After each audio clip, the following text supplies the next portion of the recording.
thrilled. So I would like to start with the story of 92-year-old Mrs. Jones, who lost her husband after 70 years of marriage. She moved into a nursing home after he died, and after several hours of waiting in the waiting room, or in the lobby, she was ready to be moved into her room. So as she was being escorted by the person who was taking to her room, they were describing the room to her, including the eyelet curtains that had been hung in the windows. And she said, "I love it!" And the person said, "You haven't even seen the room yet. Just wait." And she said, "That doesn't matter. I make a decision ahead of time because happiness is something you decide on ahead of time. I have already decided to love it. I make a decision every morning when I wake up." She explained, "I have a choice. I can spend the day in bed thinking about all the things that don't work in my body. She's blind. Or I can get out of bed and be grateful for the things that do. Each day is a gift, and as long as my eyes open, I'll focus on the new day and all the opportunities I have ahead of me." We often think of life as something that happens to us, but Unity teaches us that life responds to us. Our thoughts are not neutral, they are creative. We create what happens to us. It's the old saying, thoughts held in mind produce after their kind. As we draw on the power of wisdom, the ability to discern the truth of a situation, we can choose to be conscious about our thoughts. Years ago, I held on so tightly to the belief that everyone was better than me. My therapist at the time called this my one-down persona. I always called people, but they never called me. I was never invited to events unless I made the initiative. I looked for evidence everywhere to support this one-down persona, and I found it everywhere because I was looking for it. But once I decided to shift my perspective, once I found unity and found self-love, and began to love myself and learn that I was deserving of friendships that were equal and fulfilling and life-affirming, everything changed.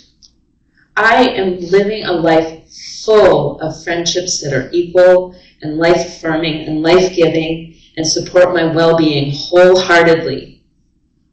Cheryl Chard said, "One of the most extraordinary aspects of our humanity is our capacity to learn, grow, and change." Thank goodness for that. Louise Hay, who lived from 1926 to 2017, was one of the most influential voices in the self-affirmation movement. A book called Trust Life, which was pulled together after she transitioned, has 365 of her daily affirmations. On January 23rd, the entry reads, "I can choose my thoughts. Thoughts have no power other than the power I give them. Thoughts are just ideas, possibilities in consciousness that are only big or powerful if we identify with them. You are the only thinker in your mind, and you can choose if your thoughts are true or not. The only thing we are ever dealing with is a thought, and a thought can be changed. Most of the time when we are in pain, it's because we are responding to a thought about something. The pain is mind-made. The way out of suffering is to make friends with your thoughts, be friends with your mind, and remind yourself that you are the thinker of your thoughts. Happiness is only ever one thought away." Wow, there's a lot in there. We get to choose if our thoughts are true or not. That same therapist also told me, your mind does not always want the best for you. That is true. Sometimes my thoughts are so negative and unhelpful. But I need to remember it's my choice if I believe them, because a lot of my thoughts are not true. They're not uplifting. They're not helping me. They're not helping me live into my highest potential. They're not coming from my true self, but from my ego self. Louise's passage also says, the way out of suffering is to make friends with our minds. Happiness is only ever one thought away. Had I known this when I was stuck in my one down persona, I could have released those thoughts and found happiness so much sooner. Jeez, I could have let go of my negative thoughts and my blaming thoughts and recognized that my pain was mind-made. Happiness is only ever one thought away. But for me, at the time, I didn't know that. I was a prisoner of my negative thoughts. I can look back and see the bars around my brain. Unity's 12 powers are key elements in helping us focus our energy on aligning with the truth of who we are. On recognizing that, as Charles Fillmore said, whatever you send out will come back to you. We can use any one of the 12 powers to recognize that from them, our thoughts have the power to make a positive impact on our lives and the lives of everyone around us.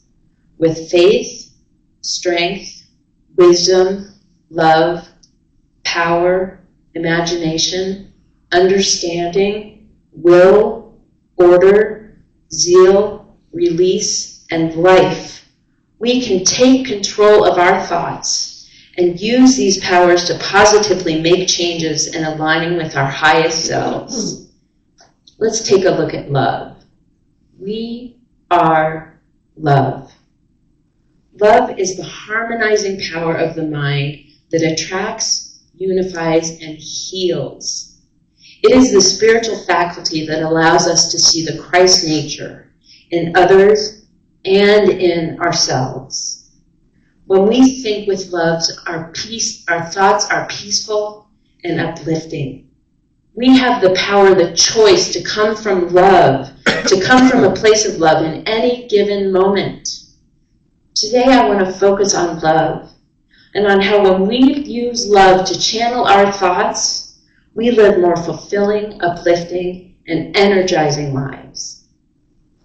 Think about the many people who have been told they could not succeed, that they weren't good enough. Oprah Winfrey was rejected from her first TV job and told she wasn't a good fit for TV. Really? This is Oprah's response. It's not your job to like me. It's mine. That's some self-love. Albert Einstein was told by his teachers that he was slow and wouldn't amount to much. His belief, I am satisfied with myself. I don't need to be approved by others. Walt Disney was fired from a job at a newspaper for lacking imagination. Walt Disney, the man who said all our dreams can come true if we have the courage to pursue them. The mind is powerful. With love, positive affirmations, and mental discipline, these three inspirational leaders overcame incredibly difficult messaging. And look what happened. Just as we can overcome our negative thoughts and discover that anything is possible. Do you believe that? Anything is possible.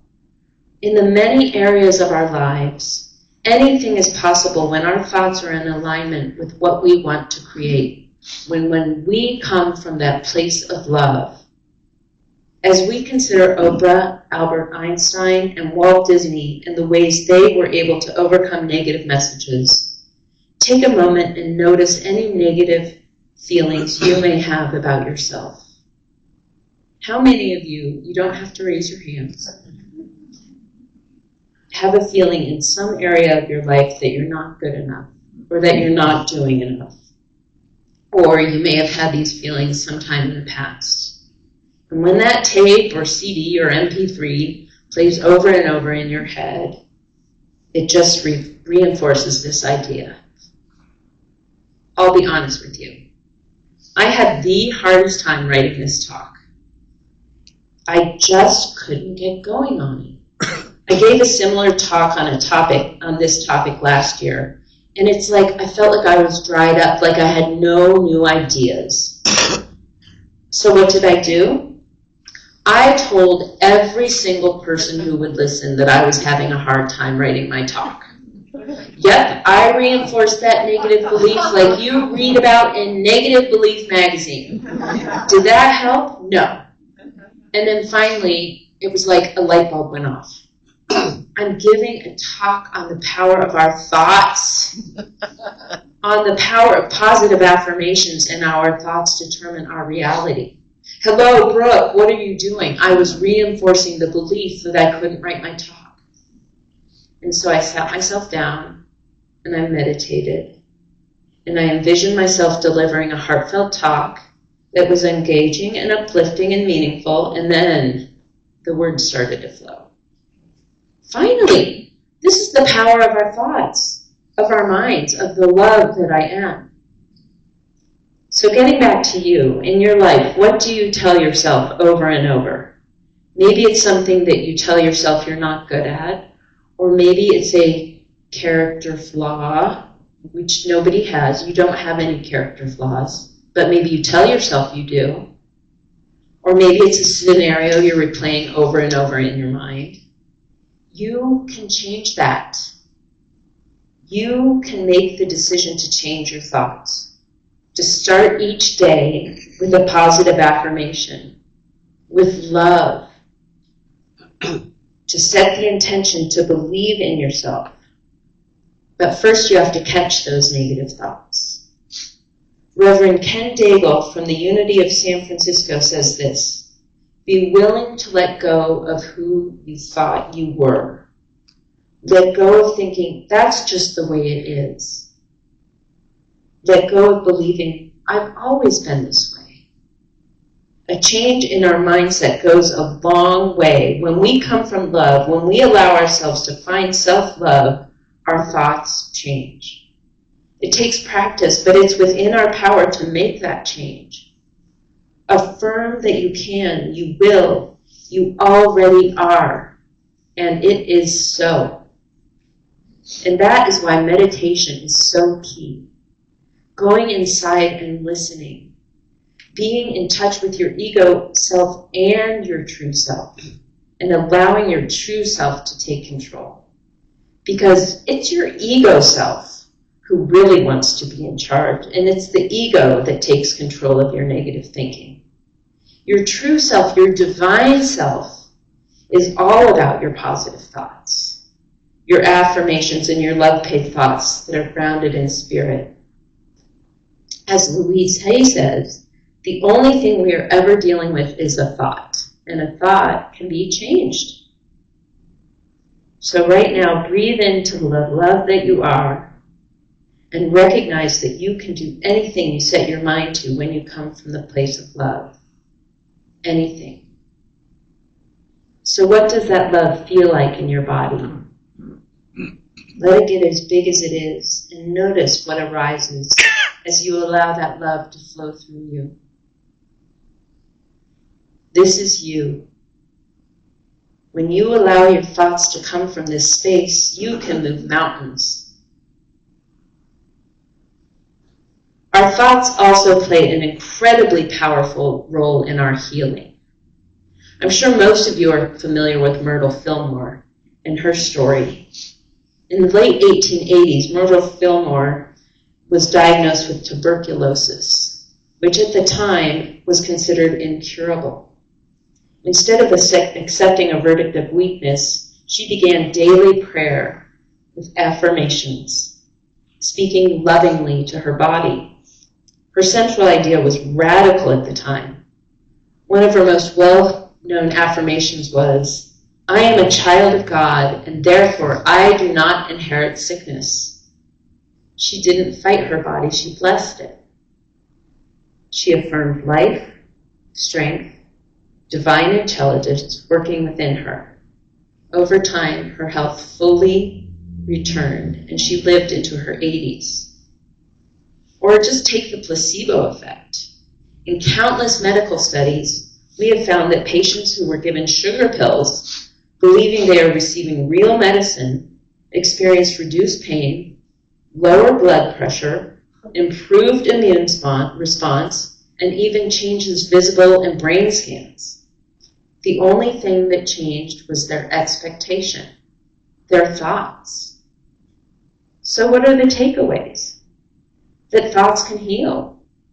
The positive affirmations, positive thoughts, love, and gratitudes can change the course of our lives. That anything is possible.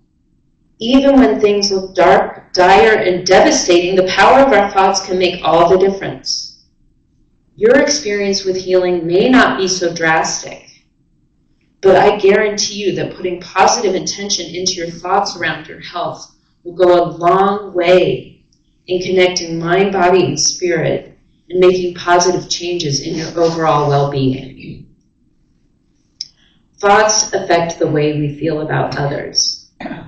They can guide us to be more accepting and non-judgmental.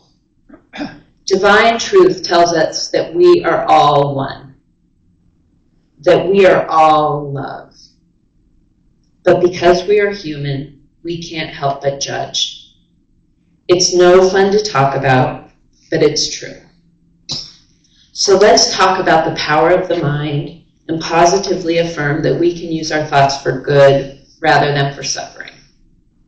Because I don't know about you, but when I find myself in a place of judgment, whether I'm judging myself or someone else, I feel horrible. I feel icky inside. The first place is to notice that we're judging, to gently bring our awareness to the judgment, and then to come to the love that we are. The love that is, as I mentioned earlier, the harmonizing power of the mind that attracts, unifies, and heals. Recognize that it is this love that can drive our thoughts and allow us to replace the judgmental thought with one that comes from love. We are all one. And we can choose to see those who challenge us as a part of that one. Choosing to believe in the oneness and holding those who challenge us in that same love we hold for those we hold dear. We may not like everyone, but we can spread love to all. We can drop our judgments and choose to love. When a judgmental thought arises, meet it with love. Wrap it in a blanket of compassion and forgive yourself for your judgment. Yes, we are divine, but we are also human, and humans make judgment. Replace the thought with one that comes from your true self, your divine self, knowing that this is where you live into your possibility. Anything is possible. Our thoughts are powerful. They can change our worldview. What is going on in the world right now is scary and upsetting, devastating, unsettling, and distressing. How do we handle it? What do we do with our thoughts? I don't know about you, but I like to focus on the love that does exist. To hold in my heart the vision of peace and kindness that unity prescribes. The power of faith anchors me. I rest in the calm awareness of Spirit's presence. The power of focusing on divine blessings that are present in every moment. On the gratitude that I have for so many things about my life. This in no way negates what is going on in the world. But when I send energy out, when I envision others coming from this same space and see our love uniting us, when I truly believe that all of humanity is one and that my consciousness is one with all, I feel excited about the possibilities. When we focus on gratitude, on love, our vibrational energy rises. So how do we do this? We are not responsible for every single thought we have. Thoughts come unbidden. But we are responsible for recognizing our thoughts and redirecting them. We are responsible for which thoughts we cultivate. Just as I cultivated the thought, I'm having a hard time writing my talk. No, no, no. The thought I wanted to cultivate was, my talk flows easily and freely, and I find joy in writing it. Once that became my thought, guess what happened? The mind is like a garden, if you think about it. Whatever we water grows. So if we fail, and what we ignore, like weeds, just keeps showing up. So if we fail to notice our negative thoughts and just let them be, they'll live on. We need to consciously dig them up and replace them with more positive, uplifting thoughts. Thoughts that can come from our divine, loving nature. This is not a one-and-done deal. Noticing our thoughts, using positive affirmations, and renewing our minds takes practice. Meditation, prayer, meeting with spiritual guides and groups, talking to others, and sitting in the silence are all tools to help with this.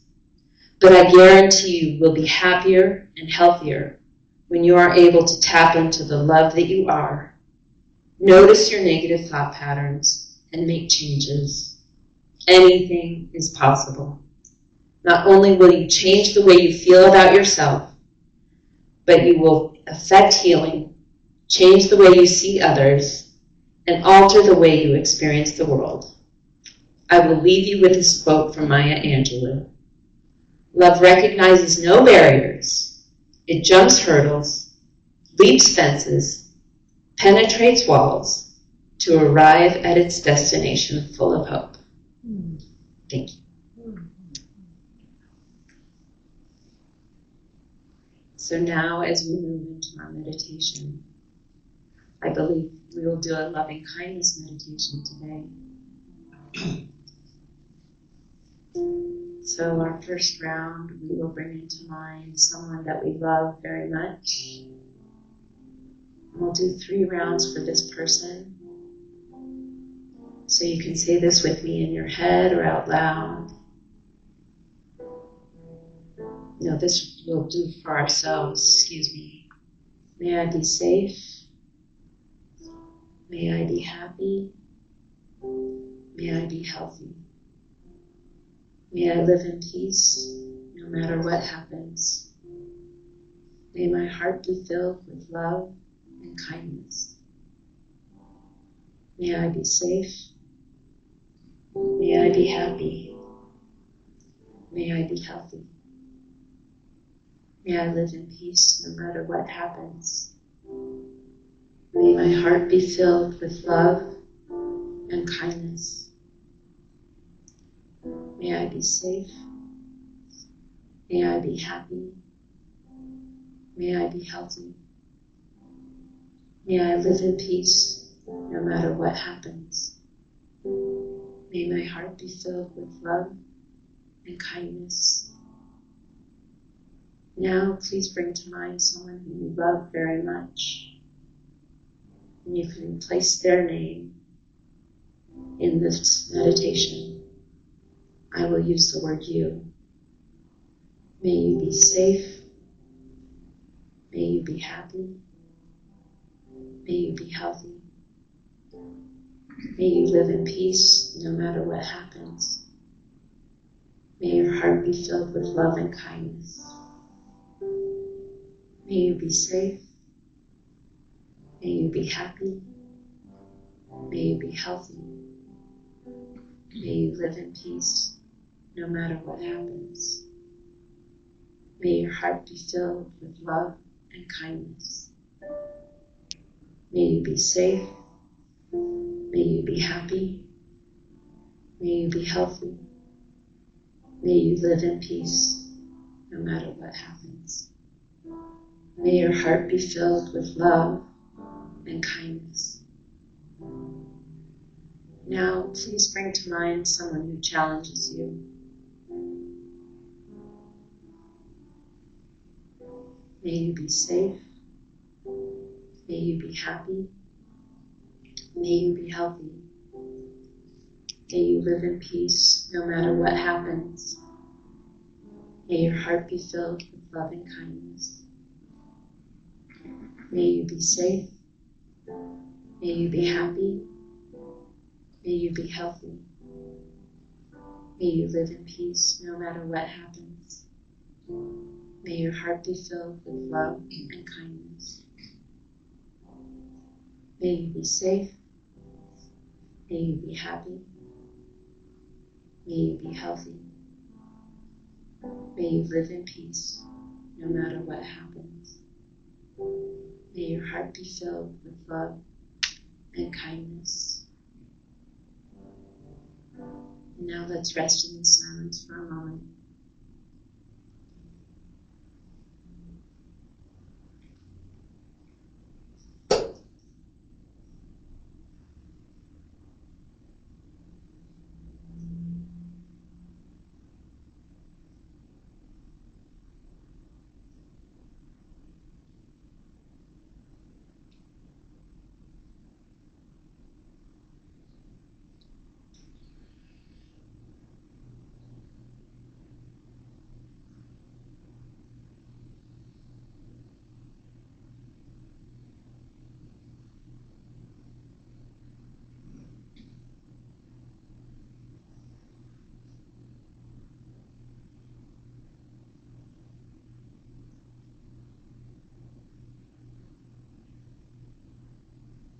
And so it is.